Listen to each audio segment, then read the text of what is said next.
Welcome to the Global Affairs Academy. Let's overview and review Prime Minister Narendra Modi China visit, and let's find out the takeaway from the summit.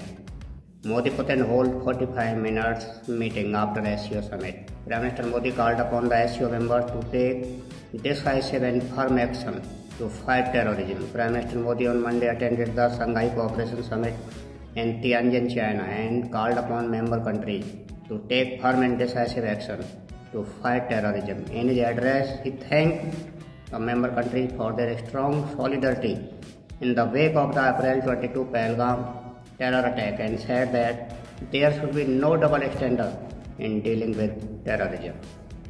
He also urged the group to hold countries that perpetrate and support cross-border terrorism accountable. The member states also strongly condemned the Pahalgam attack, which left 26 civilians dead, and express their deepest sympathy and condolences to the families of the dead and the wounded.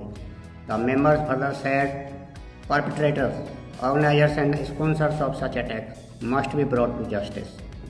On the sidelines of the summit, Prime Minister Modi also held talks with Russian President Vladimir Putin on US President Donald Trump escalate tension with the New Delhi over its purchase of crude from Moscow. On Sunday, Prime Minister Modi held a bilateral meeting with Chinese leader Xi Jinping, during which both leaders pledged to resolve their border differences and bolster cooperation. What PM Modi Putin discussed during bilateral meet?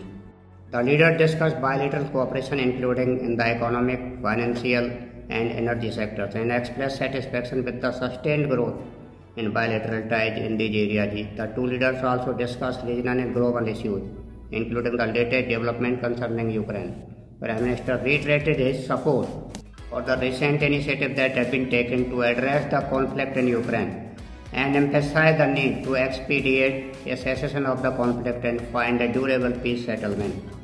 The Ministry of External Affairs said in a statement. Thank you.